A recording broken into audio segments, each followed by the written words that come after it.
Insya Allah nih, kita dari UGM itu memiliki bukti-bukti yang otentik ya.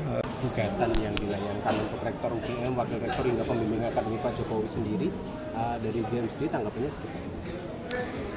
Iya, tentu itu hak setiap orang ya Mas, untuk kemudian mengajukan gugatan secara perdata, dan kami dari UGM tentu sebagai institusi ya, apalagi pendidikan ya, itu kemudian akan menanggapi ya gugatan tersebut gitu.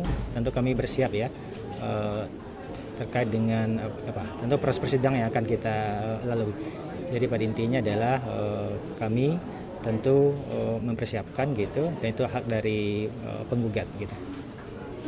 Artinya kalau dari pihak UGM sudah mengetahui terkait gugatan tersebut?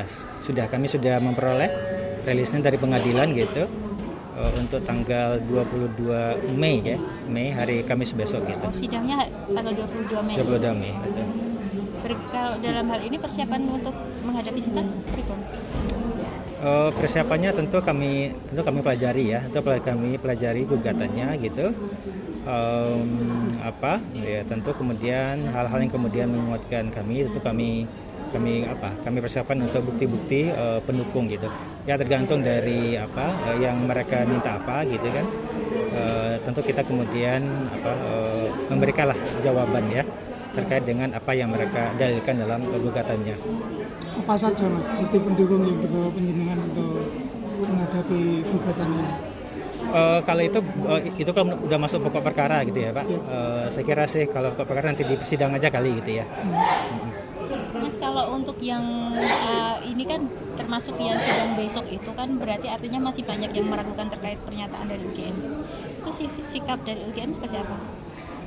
Tentu kemudian ya seperti yang sudah kami pimpinan juga sampaikan gitu ya. Tentu sikap UGM adalah gitu. Tentu mengkonfirmasi ya. Insya Allah nih kita dari UGM itu memiliki bukti-bukti yang otentik ya terkait dengan status gitu ya, keberadaan Pak Jokowi di lingkungan kami, di universitas kami gitu. Dan seperti yang sudah juga disampaikan oleh pimpinan gitu, posisi kami sama ya kaitan dengan data pribadi. Tentu ini yang berhak kemudian meminta adalah tentu orang pribadinya, ataupun kemudian adalah dari kejaksaan gitu ya, penegakan hukum gitu, atau saya kira juga dalam konteks di pengadilan gitu.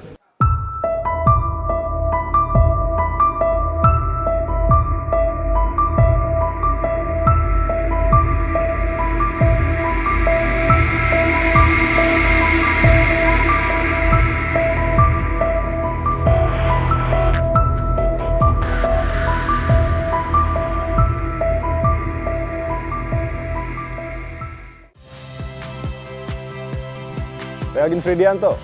Saksikan terus program-program Kompas TV melalui siaran digital, pay TV, dan media streaming lain. Kompas TV, independen, terpercaya.